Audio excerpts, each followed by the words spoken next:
Welcome to the Students Roundtable discussion, A Way Forward for Students. We're here at the University of Thorneloe, and we'd like to thank the university for welcoming us here. And I'd like to invite the president, Mr. John Gibault, to come and say a few words. Well, bienvenue de nouveau à l'Université Thorneloe. The camera's right there. Yeah. Ici, okay. Oh, you got to stand here. Yeah.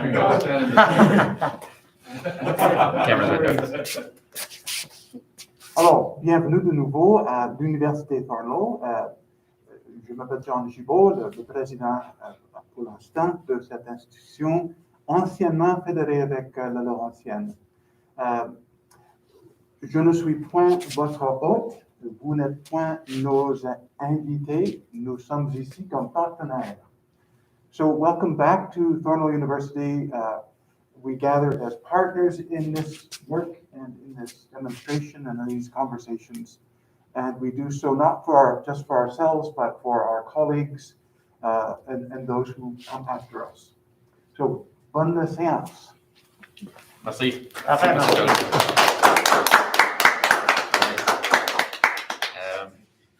So before we get started, I'd like to introduce our members here that we have. J'aimerais introduire nos panélistes.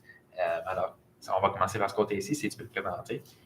Hi, my name is Heloise. I am a third-year student at Laurentian University, politics and law. Et mon nom est Heloise. Je suis une étudiante en troisième année en sciences politiques à l'Université de Laurentian. Salut, my name is Andrew. I'm a field worker with the Canadian Federation of Students. And I'm also currently a student at the University of Toronto. And it's my first time here in Sudbury ever. And I'm very, very pleased to be a part of this and to kind of talk to all the students that have been severely affected by the cuts that happened last year. My name is Philippe Mathieu. I'm the editor for the francophone student newspaper, Laurentian University. Je suis également dans ma 6e année ici à l'Université de Laurentienne, inscrit au baccalauréat d'éducation, donc à l'École des sciences de l'éducation, enseignant diplômé dans le programme maintenant disparu de musique. Et puis maintenant, je vais présenter M. Chad. Parfait. Donc, moi, c'est Chad. Je suis dans mon 3e diplôme ici à la Laurentienne, à l'École des sciences d'éducation, et je représente à la fois en tant que sénateur étudiant pour l'AEF, ainsi que le premier ministre, comme on dit, du gouvernement étudiant de l'École des sciences d'éducation ici à Sudbury. Annie, bonjour. I'm Denise. I'm a third-year student of Equity, Diversity, Human Rights, which is quite hilarious, living the reality of CCAA. Yeah. My program no longer has diversity, so I hope that we can have a way forward for my son, the next generation, and the people of Sudbury. Well, thank you all for coming. And before we get started, Andrew would like to start off with a few words. Sure. So this is a speech that I spoke this last night at our solidarity event, so I will also just speak it right now. So as I've introduced myself before, my name is Andrew Kessick, and I'm here on behalf of the Canadian Federation of Students, Ontario. I'm also a student myself, albeit at the University of Toronto, and so, as I also said before, it is my first time here in Sudbury and actually in Northern Ontario in general. So the Federation represents 530,000 students across the country in all levels of study, including students at Laurentian University. Unfortunately, many of those students who could have been here are unable to be with us because of the destructive process that forced them out.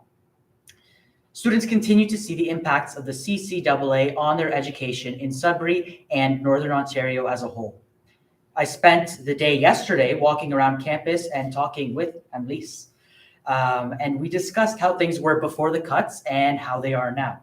We discussed the beauty of the green space around campus, especially how it looks in the winter with the snow covering all the trees, and how the administration wants to sell it all off. It has been over 1 year since the CCAA was announced, and cuts continue to happen at Laurentian. The CCAA has no end in sight. As well, students across Ontario have had their eyes on Laurentian University and have begun to make the connections between the cuts here and the creeping privatization of education they are seeing on their own campuses. I've heard from students at different universities and colleges that their administrations threaten them with a Laurentian situation. The Canadian Federation of Students has long called for a free public education system without barriers, such as tuition fees. The Federation has also demanded that education be fully funded by the provincial and federal governments and not leave education up to market forces. This demand is especially important in the conversation about access to education in several different languages. Students and faculty should never have to choose between learning in their language or attending post-secondary education in their region. Students and faculty should never have to worry about whether or not their studies that they have dedicated themselves to in a language that they have spoken all their lives is actually profitable enough. A fully funded education system with funding from the federal and provincial governments is the only way to ensure access to education is not put in jeopardy. Institutions must also never rely on international students' tuition fees or corporate funding, and the government must immediately fund public education. The Federation unequivocally supports the Tricultural Committee for University Education at Sudbury.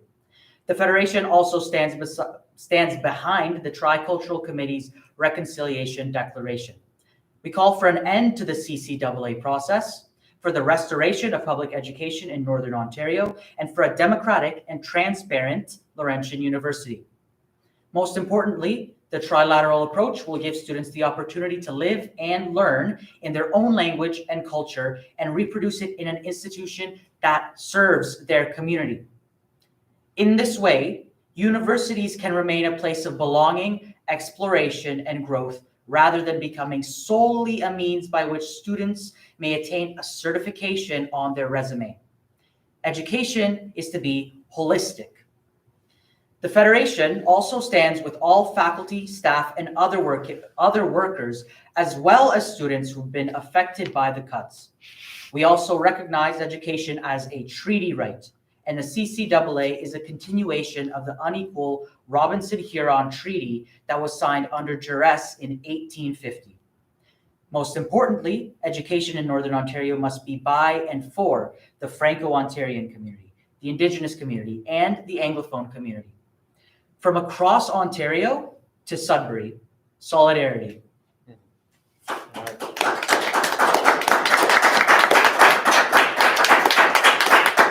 Well, thank you, merci, Andrew.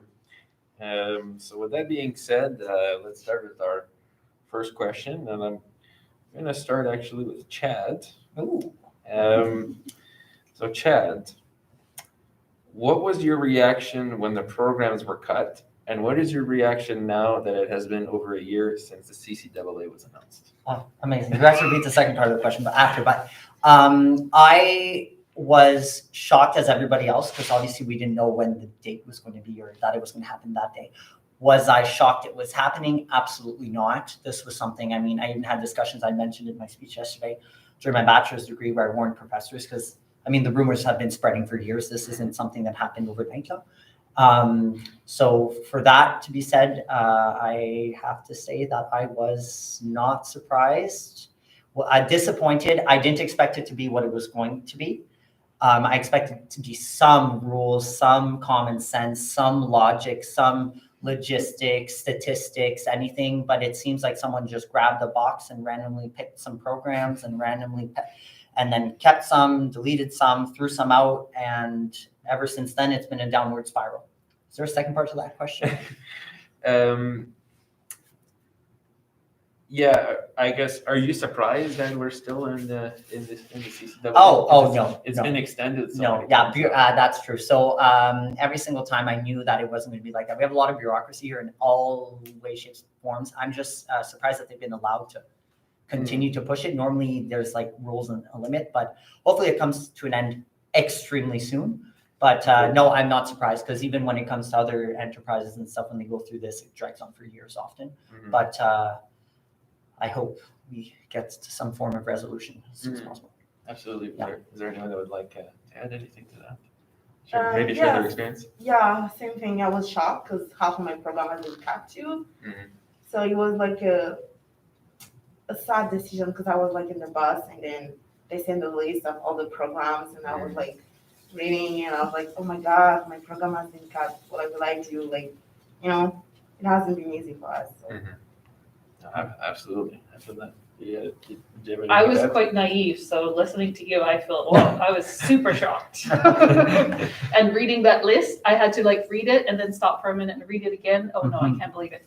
And my program was not on there, but obviously the implication. I completed my first degree in gerontology, which is through Huntington. So as soon as we had news, no federated partnership, okay, what happens to me in my first degree? Yeah. Then my second one, equity, diversity, human rights, had 5, it was like a multidiscipline program, which relied on Thorneloe, on Huntington and U of S. Yeah. So, okay, all of it, they're not even mentioned. So even more shocking that, okay, I'm not mentioned. Does that mean I'm safe? Obviously not, but. Absolutely. Yeah. Well, I was not that surprised because I actually experienced it a year before it happened. I wanted to sign up for kind of the third level of teaching there, as we say there, where you certify for grades 7 to 12. And I found out at the time that I was applying, I had just graduated the music program, and it was my plan for the last 4 years to get into that program that was offered here. And I go on the WAC website there, where you go to apply for a new program, and it just said right there it was not offered anymore. And I was like, I didn't get an email or there was no press release or anything like that. I was like, well, that totally like sidetracked everything there. So I ended up certifying myself grades 4 to 10, not my first choice because I'd like to teach at that higher level, but like still pretty inconvenient. And then a year later, we see that happened, and I was like, oh yeah, okay, okay, all right. And my experiences, like I mentioned before, was in music, but it was also in géographie. Both of those departments are now gone. I have a minor in geography and a specialization in music.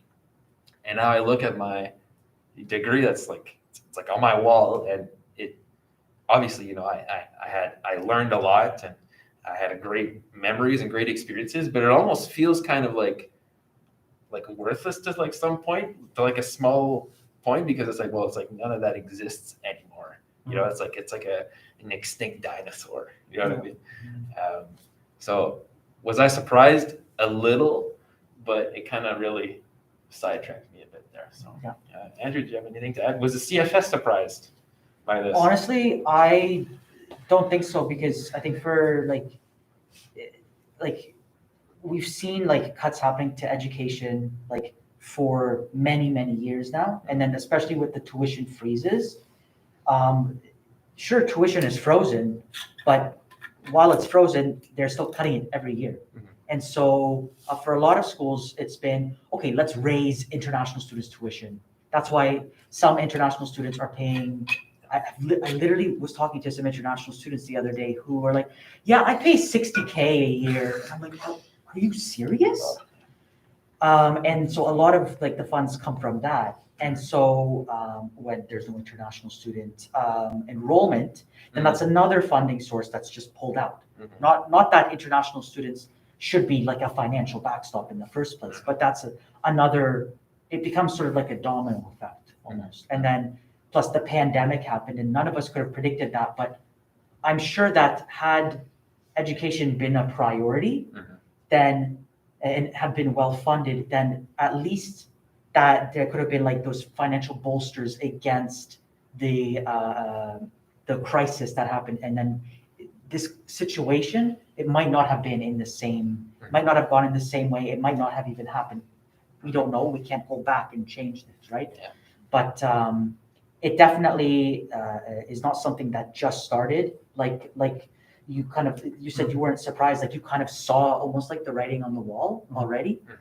And then, some students were surprised and some were not. And I think like for those who saw the writing on the wall, it's like, well, maybe there's something could have been done that it wouldn't have been like this. And, and kind of like generating like, okay, so what do we then do to, either restore it or, but also make sure that this never happens again, because no students should have to go through this, right? Agreed.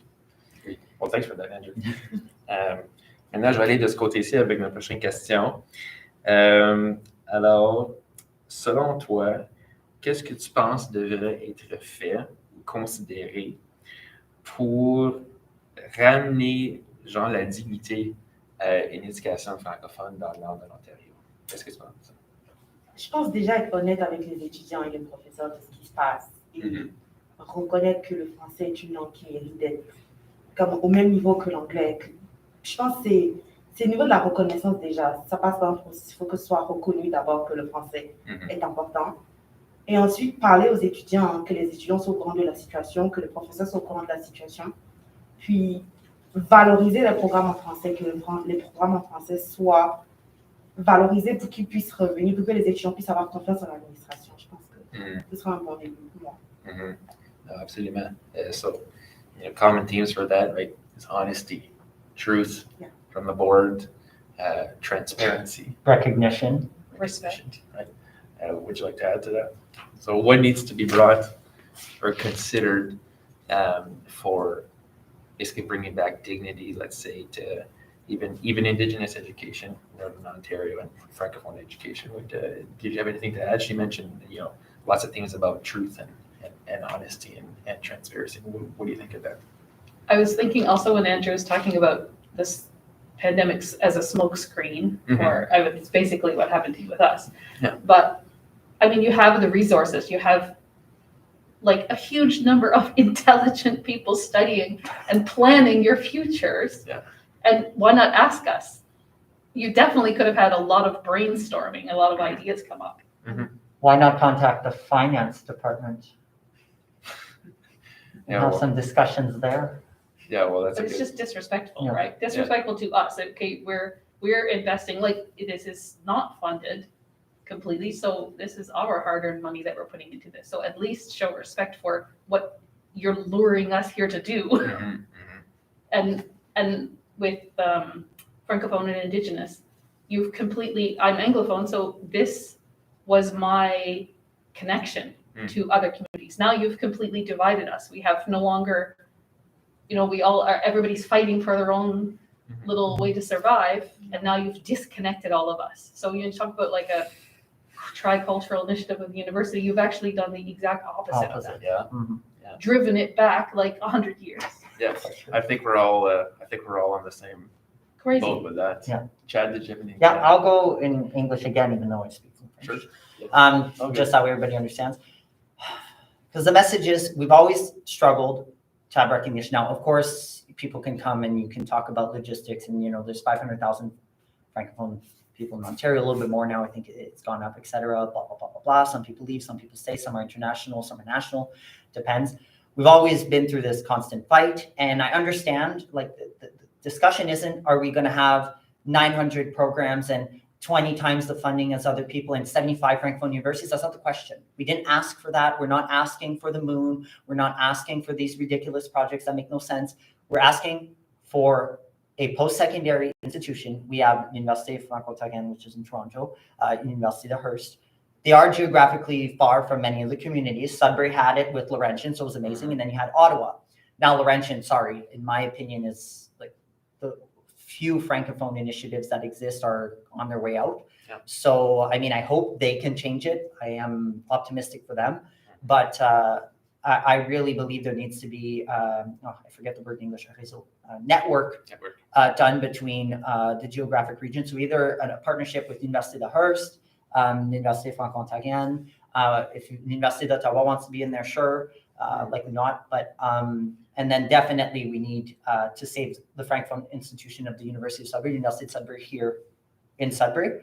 And then obviously I can see that partnership going cross-line from just the French language, but also with the other universities that had to unfortunately leave the federation, which we're standing in at the moment. But I think it's possible, and especially with technology now. There's no reason that has to be at one spot, and you can have tinier campuses, because a lot of stuff. I mean, we learned it with Zoom and our programs and everything. Networking is possible.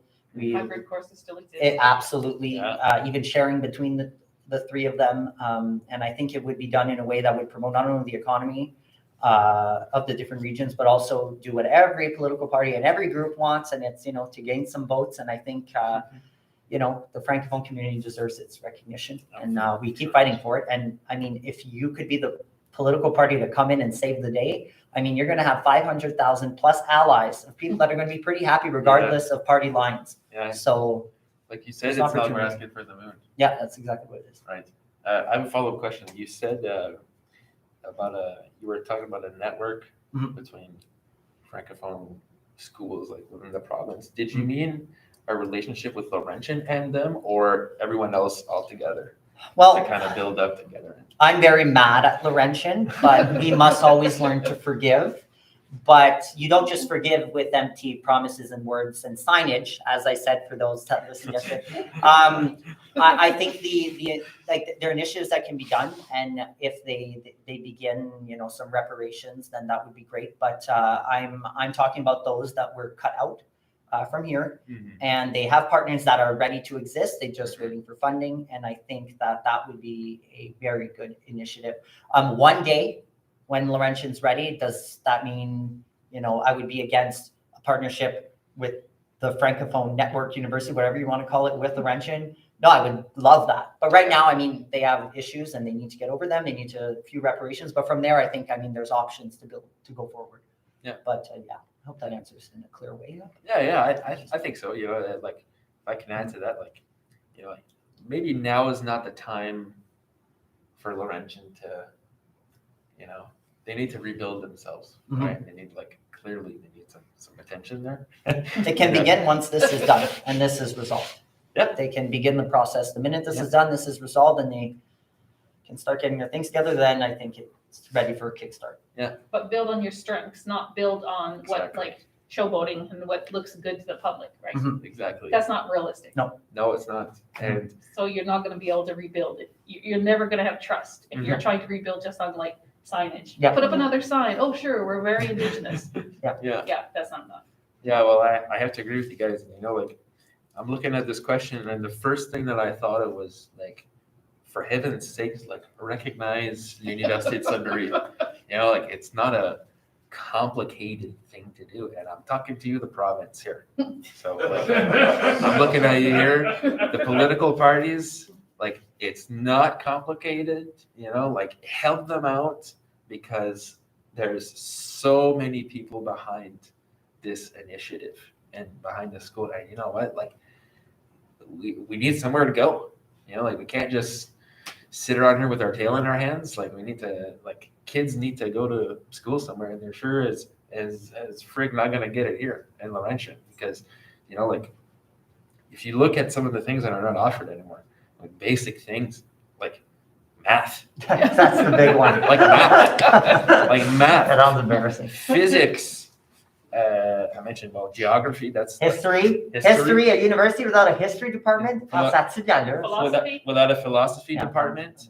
Without women's gender studies in 2022 in Canada. Oh my God. Political science. Yeah. That's a big one too. It's a big one. Democracy without. Yeah. We're living in a country that have universities without poli sci. It's impossible. I did an interview with an old philosophy professor here, because with my other job, I'm a journalist for Le Voyageur as well, and he released this book about elective courses and the importance of elective courses, and how if you go to this school and they don't offer interesting courses for you, courses that let you explore your strengths, your weaknesses, your potential interests, you're not going to really offer them anything of value that much, because a part of going to to university is to figure out who you are, right?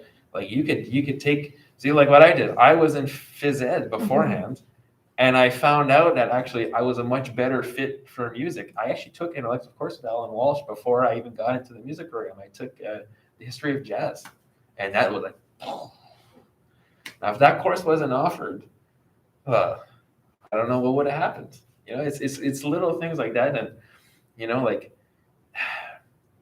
just offer some kind of courses. You know, like the current administration is kind of bragging about how, oh well, you know, like we cut these programs, yes, but we're offering, you know, like some of the best courses from it. You know, well, you take a look at the list of courses offered. Where are the cool classes? There's no beginner classes to anything really, right? There's no introduction to anything. Even the basic. I'm going to bring it back to geography there because that's what I know. If you look at like the basic geography courses, intro to physical geography and to human geography, French and in English, it's not offered anymore. You know, you look at le département d'études françaises, not really much there anymore. So it's like, what do the kids get to pick? Honestly, not very much. I have a friend who spoke to some architecture students, and he was telling me about how much of a difficulty they're having picking elective courses because they're stuck between this whole, yeah, well, you know, I want to take a French course, but I have nothing that fits in my schedule, right? Because they have so many mandatory courses and they feel like this. So they have a strict schedule. They can't find anything to get in there. So even it's just a little, it's like, it could be just as little as like offering like at least something, right? That's the point I'm trying to make is like at least offer something, not offer nothing, right? Even if it's just a course here and there. That's what I think. Anyways, Andrew, what do you have to add to that? Honestly, like the thing that I'm also thinking about is like as you've kind of gone through your studies here at you know what's left of it if you're still here or if you were a student before the cuts as well.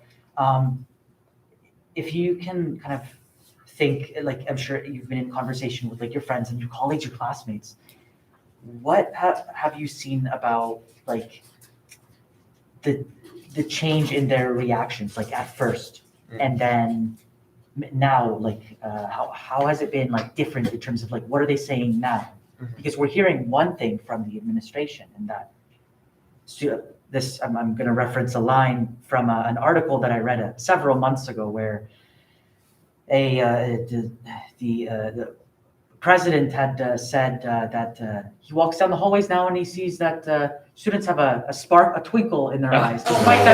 Despite them wearing masks, he can see past that. He sees that they have a twinkle in their eyes. And I think, man, that's because they're crying. Yes, that's not a happiness twinkle, I'll tell you that. But so I hear that, and I'm told, you know, that's one.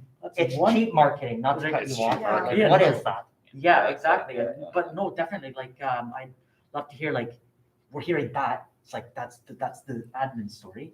But then the students, I heard from in that same article, they discussed how students actually are, you know, kind of using humor to kind of cope with it. But it's like, oh well, we're at a bankrupt university, so well, you know, what can we do?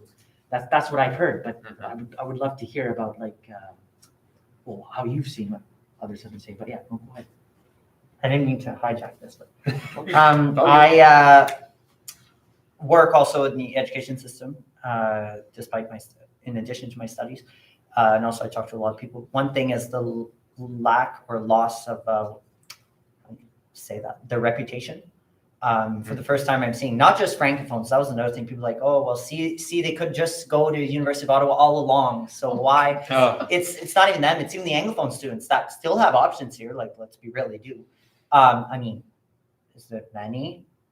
No, it's been significantly impacted, but there's something. And even them, they're doing the decision to, well, okay, they did it to them, sure, they cut them off, you know, we expected that, but, you know, is my department next? So the reputation needs to be rebuilt, and there are ways of doing that. You can look at examples from enterprises or anything of any other concept. elsewhere to see how you do that. Like this is a field in itself. And up to date, we haven't seen it. Maybe it's because of this whole process, but because already I'm sure the numbers will continue to dwindle. And, okay, sure, Tina from Toronto is not going to come to Sudbury now because she's scared, but the people from Sudbury are leaving. Yeah. And that's, some voluntarily have before, obviously, but what I mean is like at a record numbers, and the promotion even in the schools for Laurentian is not very high. And not only for Francophone teachers in both public and Catholic Francophone school systems, but also in English Catholic and English public. So it's not just, people tend to look at it and go, oh, it's a Francophone issue, No, it's not. It's affecting the whole city, the whole community, the different groups within. It's heavy. Stressful. That's what it is. It's heavy, right? I don't know. They need a plan of some sort because. Yes. An example. Can I give an example of a very, very on the ground level of Sure. what we're seeing as the difference? Because we're talking about bigger pictures, obviously, going forward. But I think something that is overlooked, and I see it every single day, and it frustrates me that is not recognized. Every email we get from administration with the nonsense emails, I'd like to print them all out and make rolls of toilet paper and sell it because it's hilarious. But every time, I think you need to sit in the classrooms, you need to join the student conversation, need to see what happens. For example, with now that there are no electives, like you were saying, you need a choice. You need to, okay, we have women here, we have Indigenous students here, we have French-speaking students here. You need something for us to do that we can connect with. Yeah. So now that you have such limited options, gerontology is the go-to. That's the last extra elective, but you have, normally I'd say our classes are probably 50 to 75. Now we're 125. Yeah. And more than 50% of them have zero interest in gerontology. They're taking level 3,000 or 4,000 level courses and then bitching and complaining. Where am I? Sorry. Awesome. Complaining about how it's so difficult, or the expectations are too high, or I don't know how to write at this level, or I don't understand the concepts. Of course, because it isn't your program, you've never taken it before. If you're a first year student, why are you taking a 4,000 level course and then complaining that it's too difficult? Yeah. But they really don't have a choice. That's what the conversation ends up. I need an elective, I need to fill it, this is the only one I can get.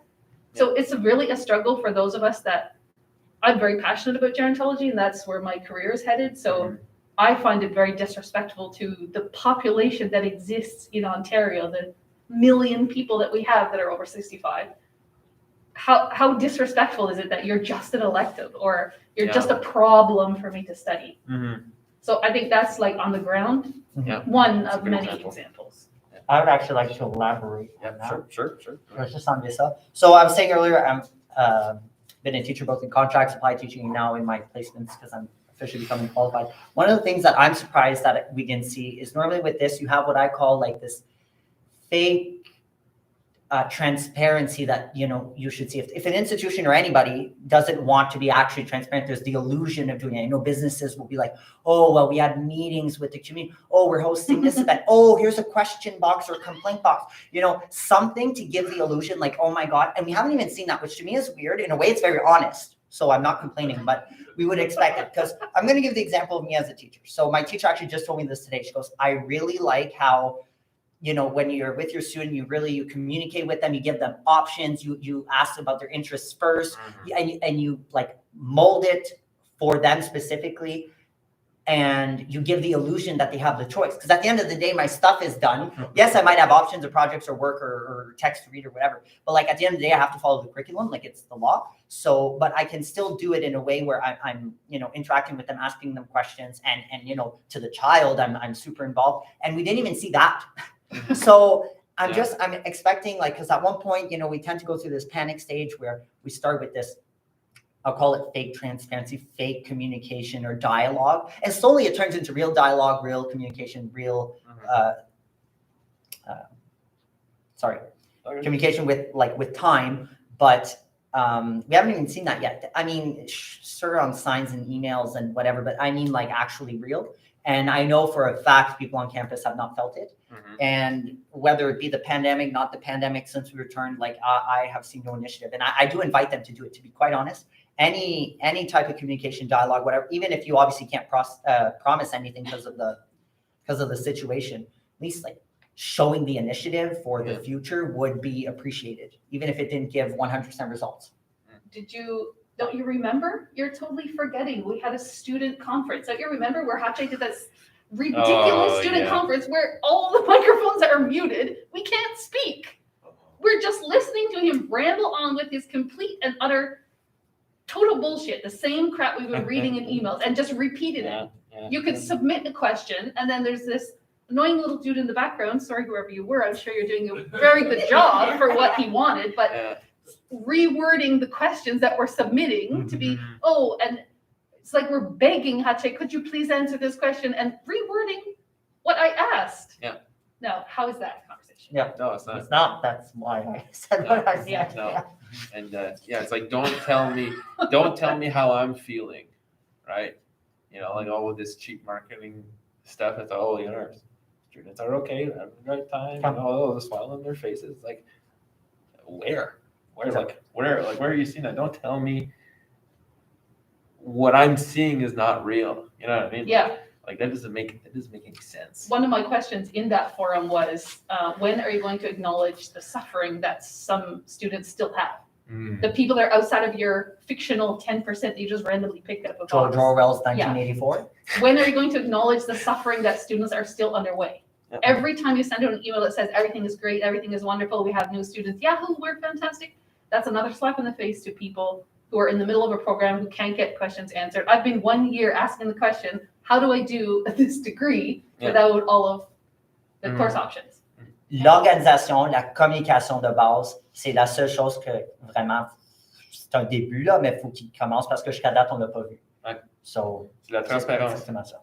And I think the worst part was for the first year student and third year. Because you're supposed to graduate next year and your program has been cut and you're like, okay, I'm supposed to graduate next year, so what will I do? And you're a first year student, you're brand new. I need to study, I need education. So,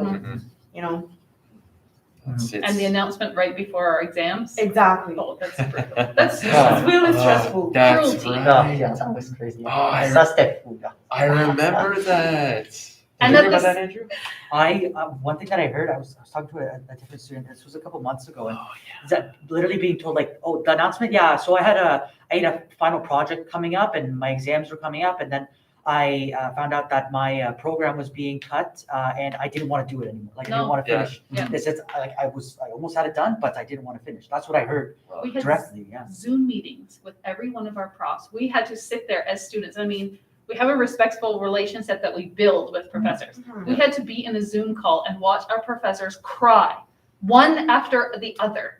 Another Zoom meeting, another Zoom meeting, another Zoom meeting, watching tears fall from a person who is like our role model. Yeah. We're coming to you because we need help, Yeah. and you have nothing to say. Yeah. Some didn't even have information. They had to ask us, what's going on? What are you hearing? Can you forward me the emails? Yeah. How do That's you? tough. And especially international students, because I'm international student and I have a study permit. I'm supposed to study for 4 years. And if my program has been cut, so what will I do? Mm-hmm. Yeah. What do you You've do? made Well, an blessing investment, a to, life like- change, Yeah. for this. Chad? If they knew, c'est qu'ils savaient that the programs were going to be cut, they had to do this, whatever, some people told them, whatever the process is, especially for international students, because of the situation you just said, they should have come up with some sort of plan to at least phase the ones that are in out so that they can graduate to get everything done, like just a plan. Like, because what it seems is it was pretty much, well, fend for yourself. Yeah. Have a transfer agreement in place before. Or negotiate that as you're being told what to do. I understand the system isn't like they are being told what to do and they do some decisions from there. Anyways, but like that was inexcusable because it wouldn't have happened anywhere else. Yeah. Like if this would have been, I mean, highly unlikely, but the University of Toronto or the University of Ottawa or McMaster, that wouldn't have been the result. Évidemment, il y aurait eu un plan, il y aurait eu quelque chose en place avant où il y aurait communiqué. Peut-être que ça ne serait pas 100% concret et certain, mais il y aurait eu quelque chose pour commencer. Parce que là, c'était comme, on a coupé la tête sa poule, là, puis la poule, elle courait encore, là, puis la tête était à terre. En tout cas, C'est une c'était... immigration je dirais, c'est un fou un peu, comme ton programme a été coupé. Qu'est-ce que tu dis à l'immigration? Ok, mon programme a été coupé, Oui. Tu dis quoi à l'immigration? Ils s'en foutent, comme ce qui se passe à Laurentienne, c'est pas leur problème. Yeah. Toi, tu as un permis d'études, tu es Mhm. censé étudier pour 4 ans. Sur ton permis d'études, c'est écrit OK, baccalauréat musique, puis programme de musique est coupé. Tu dis quoi à l'immigration? Tu es censé partir après tes 4 ans. Puis là, tu es en première année, mon programme est coupé, puis on est au milieu des examens. Les demandes d'admission sont finies depuis janvier. Que ben, je fais quoi? So she raised the point of, what do you tell students who immigrated here, right? They traveled internationally to come here just to get their program cut. Like, whoa. And- Right. It's like you've used them from the first place by asking them to come here and promoting this as a real, international community. So that's your first mistake. Yeah. Then your second mistake is look forward. Like look forward 5 years in the future. What are you going to need if we're not publicly funded students? You need money. Yeah. It's like the main key ingredient for every university. And the International things- students bring in more money. Yeah. So at least have a plan. You're Yeah. screwing everybody that are going to be your target 5 years down the road. Because as she was saying, the Ministry of Immigration, Citizenship, and Refugees, like what the university didn't, remember was like some people are like responsible or liable under certain conditions. Like they have to communicate they're under some requisitions for entry into the country, et cetera. And then it's not just that, okay, Laurentian said, bye at the end of the day, you could just leave, go somewhere else. Like some people, they're already in a system, they have to follow the steps. Yeah. It was pure disregard. Yeah. So like whether we use the example, like I said, of the Ministry of, so international students with the Ministry of Immigration, Citizenship, and Refugees, there are other places too. We could talk about Indigenous affairs, we could talk about this, blah, blah, blah, blah, blah. Things, people were affected regardless. What about students from the territories, Nunavut, Yukon, Northwest Territories that had to come to Ontario with the partnerships because they don't have universities there, et cetera. Like people were just thrown. There was no reason. And they should have known that, yes, they have to make decisions, but that they should have also planned because some people have to meet certain criteria under certain things, like they were accepted into the program under X condition, something happened, but like you have to take them into consideration before you do all the decision. At least plan for some sort of process or transfer or phasing or something just to help them. I'm not even talking about sending them to another university or anything like that, just something like sending a letter to the ministry or blah, blah, blah, making it very clear that they're there to support, put an employee or someone that I'm sure they could have put to start the process, make sure they were supported throughout. There was nothing. So I'll add one last comment before we move on to our next question. Let's not forget too, right? All of the faculty that depended on their job, their pension. They were gonna some of them were gonna retire, 5 years from now. That was their plan. Well, their plan was right. Just like a student who immigrated here. He was like, oh, I'm gonna do 4 years here. Well, then after first year, it's like all of these plans that were cut short. So I think this is a good time to segue into another question, which is, I'm actually gonna go over here again. What kind of actions, as a person who's just about to be president of a student union, what kind of actions do you want to see from student unions? So what is kind of your plan towards that regard? Because I'm supposed to be critical of student unions. I got lots to say about that, and Andrew, I'm sure he does too, as part of the CFS, and Chad as well. But I'm curious, as the president-elect, how do you kind of respond to this kind of coming into office? About the cuts? And everything kind of everything all together. I think, to be honest with the students, be honest with me is the first key. Being honest, like tell them what happened. And communication. I think I can't take only decision for me because we are all students here. It's not only about me, it's about us. So if I take a decision, I need to make sure that this decision will affect you in a good way. So I think communication, being honest, and fight together. We are not like enemies. We are fighting together. So we need to fight together. Well, kind of a follow-up question to that. I like me personally, as kind of, I would like one of like the only like to like investigative journalists on campus. You know, like I look at what people say, how people react, what they put out in the press. I haven't heard much of the student associations say much about that. So, you know, I could say, you know, even something as little as putting out a press release saying, I'm not okay with this, or, you know, I stand with so-and-so, I think personally would go a long ways. Yeah. What do you think of that? Yeah, I totally agree. I'm not the president. Yeah. So, Yeah. but yeah, definitely, you know, stand for something said. I agree with that. I'm against that.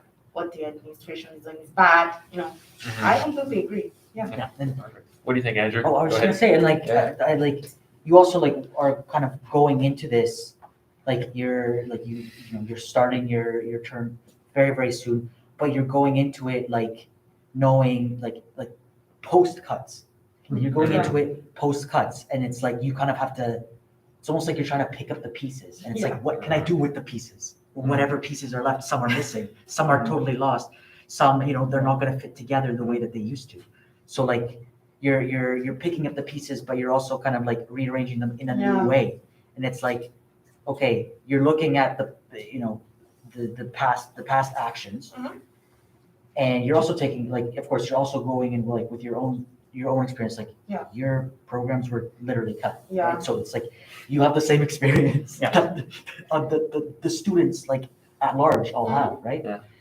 And that's also connecting you. That connects you kind of to all the students, and especially for you know the students that you specifically represent, the francophone students. Yeah.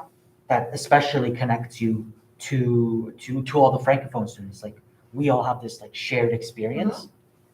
Okay, I kind of have to take all of that, and I'm gonna bring it with me in terms of like our next steps and like what we actually do. Taking all the pieces and trying to build something. Yeah, like and not just in a way where it's like, you know, you're not talking about it in an abstract sense, right? Like you were mentioning before, like we had kind of like the big ideas, like you mentioned the big ideas, but also like the nitty gritty, the on the ground stuff, right? That's like what you're talking about because you actually went through it. Yeah. And now it's like we're living in it right now, and what are we going to do next?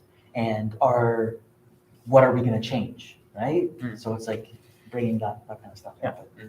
Jen? I can't believe I'm going to say this, just because, you know, it wouldn't be normally someone like me to say it. But anyways, so I'm a board member for the Federal Conservative Party for Nickel Belt.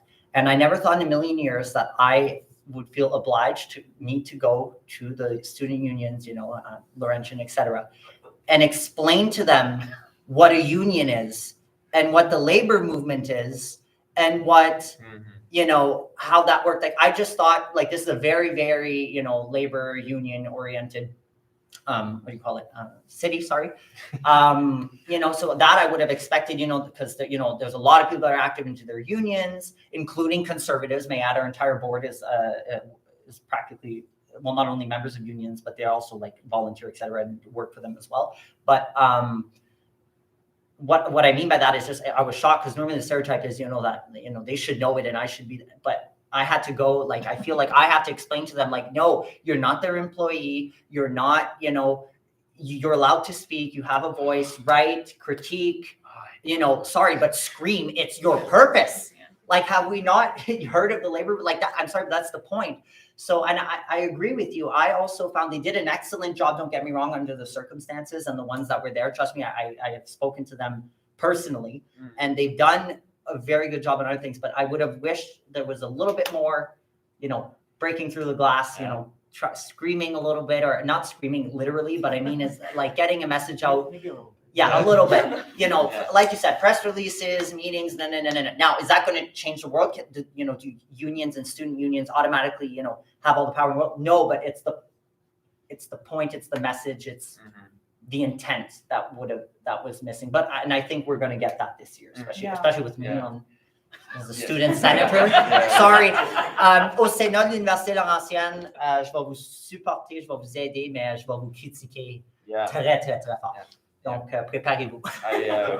I heard from someone well known in the francophone community up there in the political sphere that that they were disappointed with how the IAF handled things in terms of like, well, you could have spoken out a bit more about some things. And they made a comparison to, I think it was like the IIF that existed in like the 70s. They were telling me like, if this was like the 70s and we had that IIF at like that time, they would have started a riot, right? Because we're talking half the programs, half. Like that's not like 3 there, right? Like that's a lot. That's a lot of programs. Just to take away half, the IIF would have been like, they would have tried to grab the moon in that sense. They would have tried to bring the moon down and crash it down, like they would have.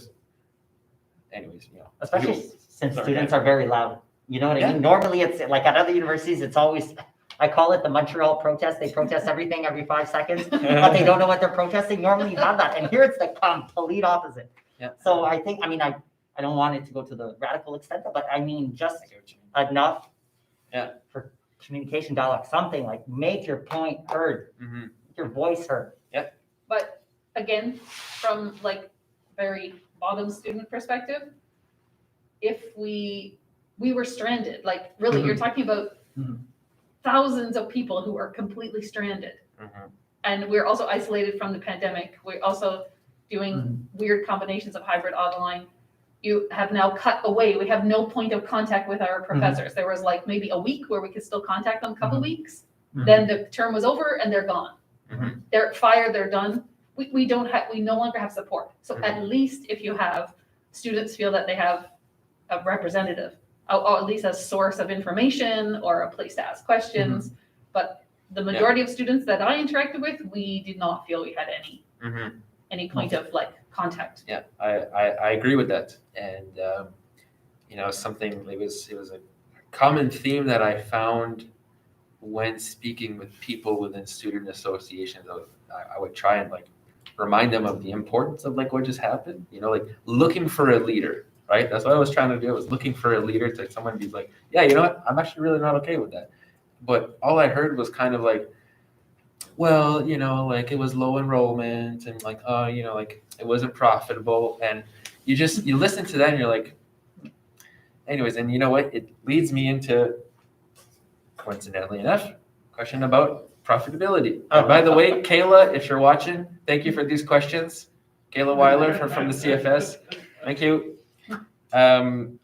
So I actually think this is going to be our last question, but it's a good one. So students have heard from Haché that the programs that were cut were not profitable and had low enrollment numbers, as I just mentioned. Now, does a program have to be profitable for it to have value? Andrew, what do you think? Well, no.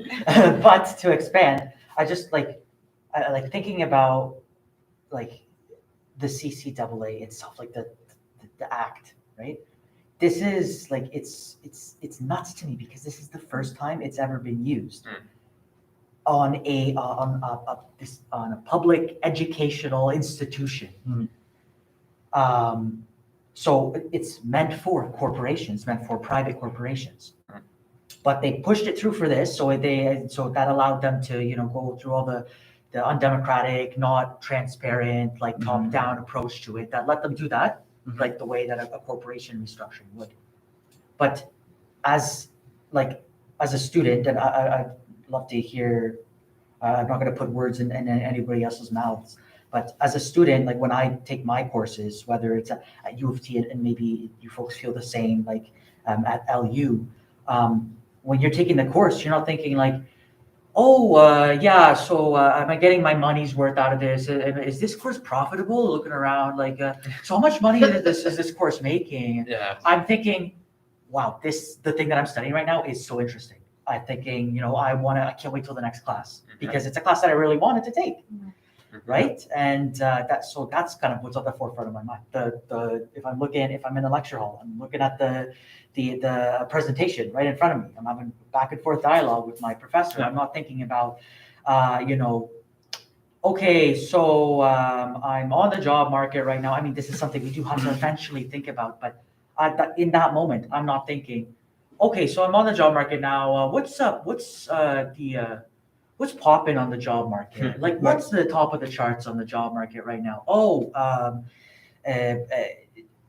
Business communications or something like marketing. Engineering. Oh, guess I won't do the things that I'm interested in. I'll do that. 100%, right? I'm doing the things that I'm interested in because there's value to it, Mhm. right? But go ahead. Would like to go next? I can go next. As the conservative in the room, I come with a mixed answer, and it's actually one that might surprise people.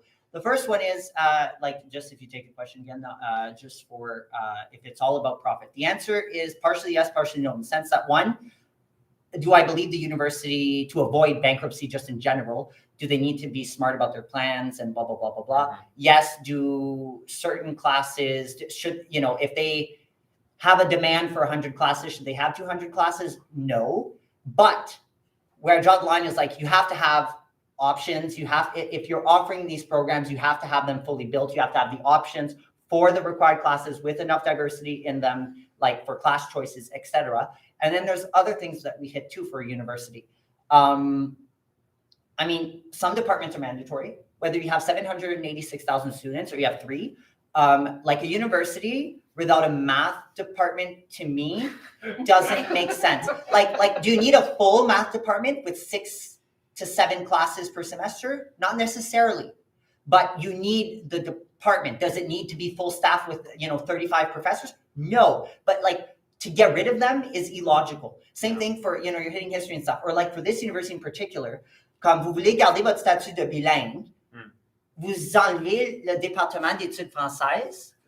Ça n'a pas de sens. So, like, it doesn't matter if you get rid of, again, did the department need, obviously these aren't real numbers, though, but, 50 professors and, 12 class choices per semester? No, that is unprofitable and just wouldn't make sense. And when you stand up, the teacher would be like alone with no students. I get it. But, like, there's still a threshold that needs to be met. Yeah. So, one, you need to have options. You need to have if you're going to offer these programs, you better have them. And like some programs are mandatory at university. Like it's embarrassing when you don't have them. Yeah. Like, I'm sorry, but like very teeny weeny universities up north and other places have these programs. So that's where you go, how do you not? Yeah. And whether you compare with other places in Canada, the United States, or the rest of the world, like it's the same thing. Like this, I've never seen this before. This was pure, even on a financial point of view, like a strictly speaking profit, very, very bad decisions. Like, I don't know, sorry for your job, whoever was in charge of this, but like not the best decisions on some of those things. Even speaking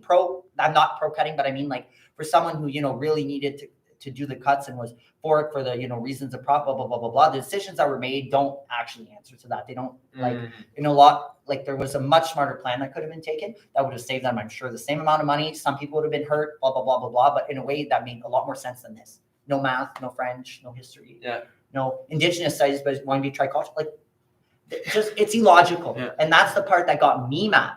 Especially speaking from a financial point of view, it was like, this is the worst business decision I've ever seen in my life. There's cutting, anti-Canadian. There's cutting, there's restructuring, but then like deleting, you're going, what? Why? The point of that was what? And just to elaborate, like, I took German classes. I'm very fortunate. It's no longer offered, but a professor is willing to offer them to me, etc. I understand. So, yes, it sucks for other people that course is cut. Hopefully one day can come back. Now, this was before all this happened. So, it wasn't profitable for them. There wasn't that much of a demand. I understand they got rid of the class. But then, to go and say, we're getting rid of all language classes in university. I know it didn't happen, but I'm just saying, well, that's ridiculous. That's not saving money. That's not a thing about profit. That was just a bad decision. Yeah. So when we're talking about 1 or 2 classes, it's different. But when we're talking about an entire department, some of them are necessary to the functioning of other departments. Think math with the sciences for physics. Like, I don't know what they're doing right now, but it's the new engineering building. Engineering without math and physics. Yeah. Stuff. Yeah. No, it's true. Yeah, and I agree with everything you just said. It's like I'm pretty savvy in terms of business knowledge and if you think it almost feels as if they just looked at a balance sheet and it was just okay, well, that doesn't work, that doesn't make enough money to pay this teacher. But there's more to a business than just a balance sheet. It's also your reputation, right? Reputation, right? So it's sure, you got rid of all of these things and okay, well, you'll be able to pay your teachers better now, but what about long term your your chances of attracting students. That's right? the biggest thing. It doesn't make It's almost much like they're sense. forcefully putting themselves into the ground. Like Yeah, if yeah. you wanted to like kill your business, that's what you do. This Make is sure what- no customers ever want to buy your product. Right out of my Done. mouth.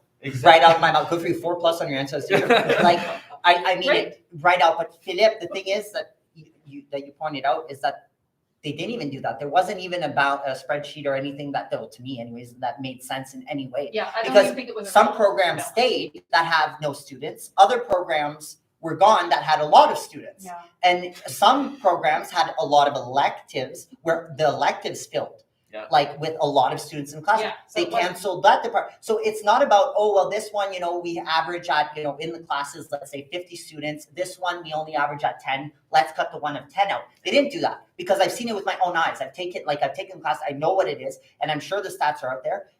And actually, we do know in some cases, some master's degrees with a lot of students were canceled. The other one that hasn't had a student in 3 years got to stay with the staff attached to it. Like that Yeah. makes no I think sense. they got their stats and their balance sheets mixed up with their like children's kindergarten coloring crayon pages. Yeah. It must Oh, have- my 25, great. it must 10%, have- yeah. Yeah. And you're like, if I I can don't think it was real. Yeah, If I I- agree. if I can add to that, I did. I mentioned it last night, but I did an interview for Laurentian University with a fired faculty member who was part of the committee as well, Thierry Bissonnette.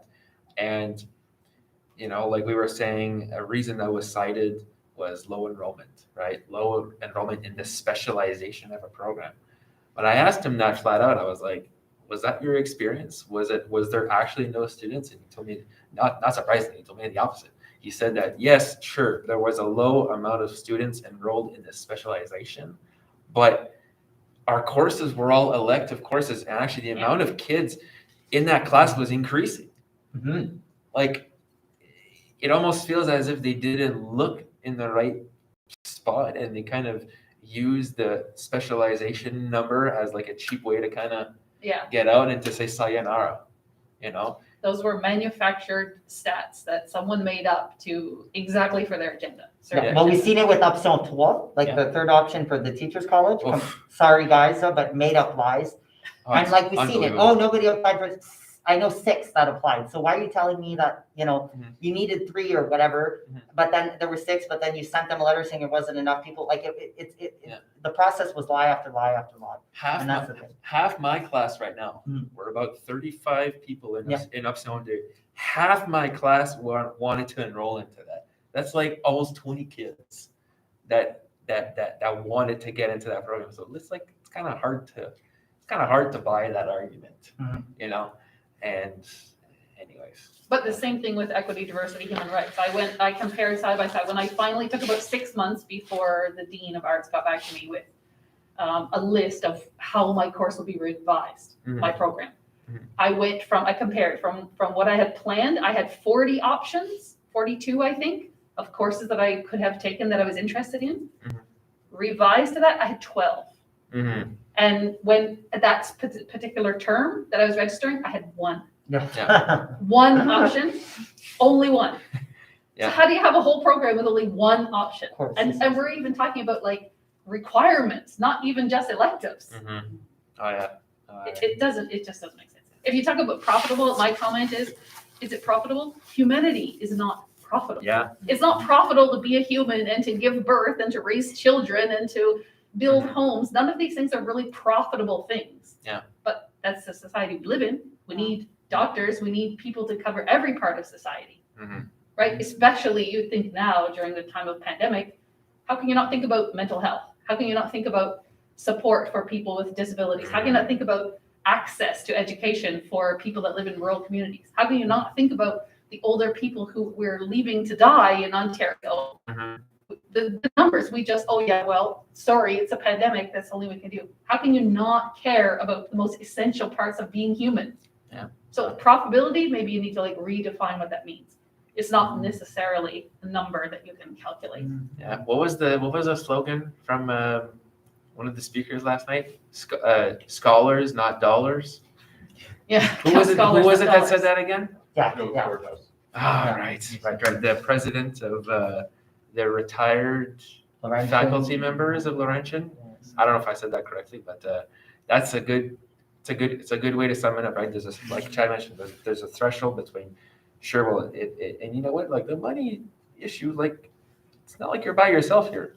Like you're a publicly funded institution, and like your big brother there with the province, like it's kind of what he's there for, right? So, but anyways, did you have any? Yeah, as Andrew said, I think the only profit here is about the student, because I am interested in this class. I need this class. I need education. So I matter. This class matter. My education matters, especially in political science. Mhm. I need classes. I need courses. So it doesn't matter if I'm the only person in the class. This is my program. I need this class to, continue to study. Mhm.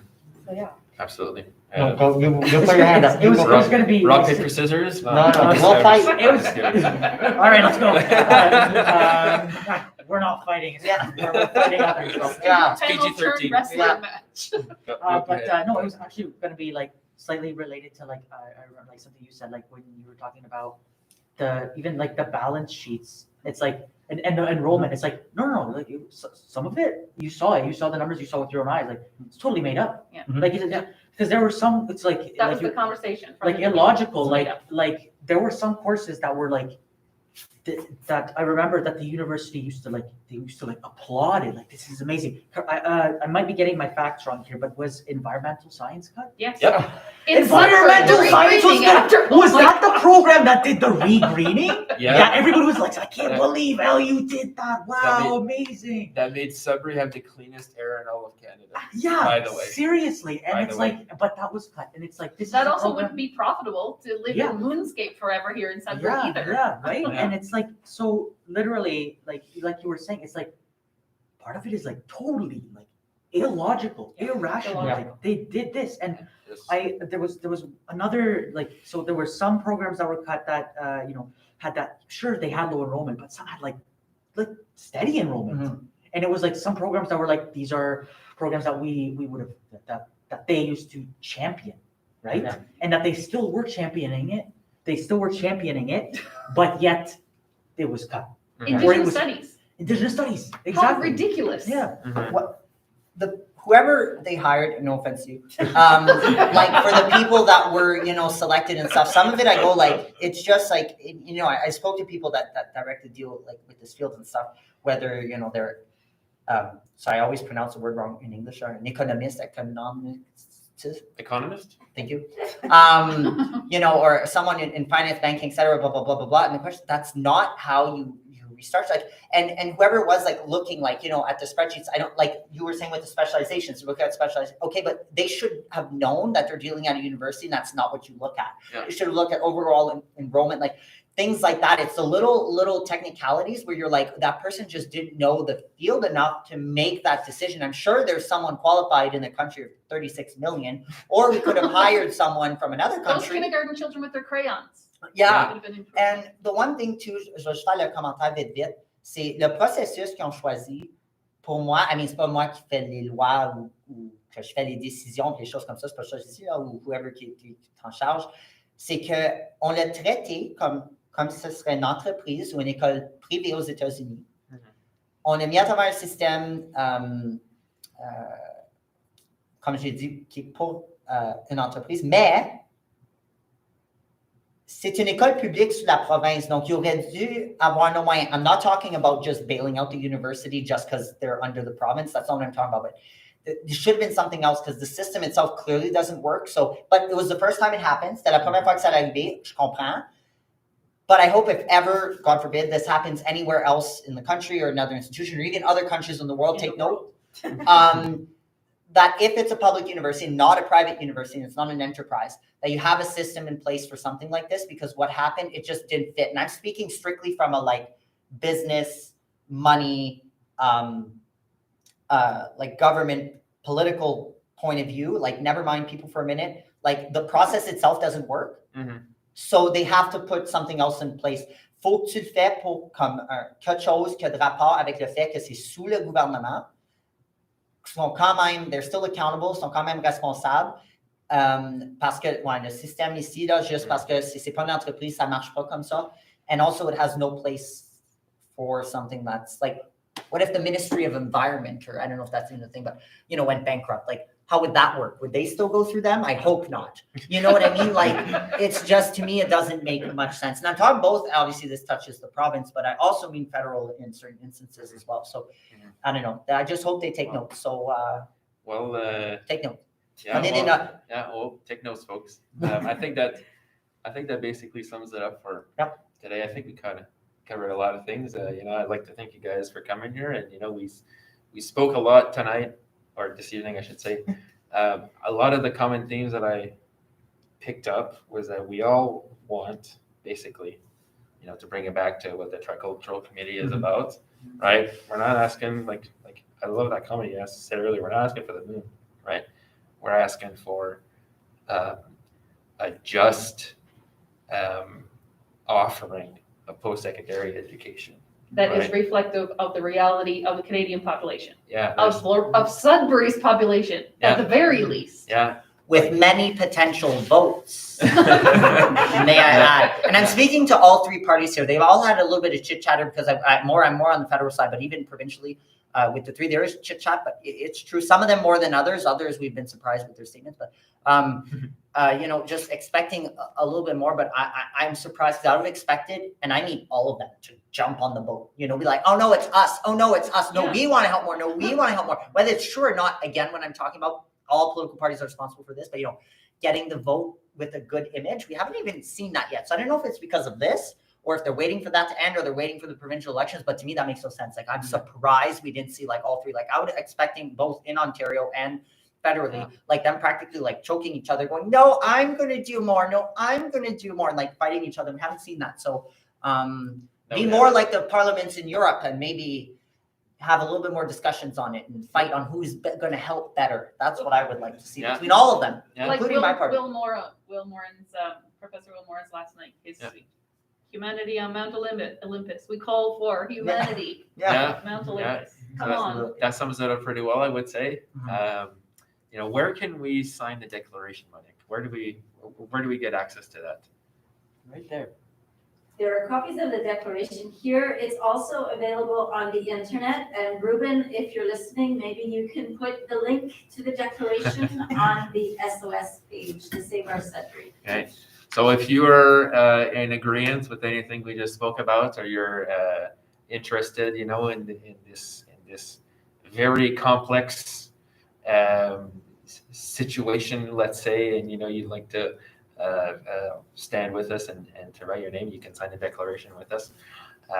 I'm full disclosure, I'm a member of the Tricultural Committee, but Andrew is as well. They are not. They were invited today, and thank you all for coming. I really enjoyed our discussion. Merci à tous. Thank you for watching. And I think that sums it up. Did any of you guys want to add anything before we go? No? All right. Excellent. Good evening.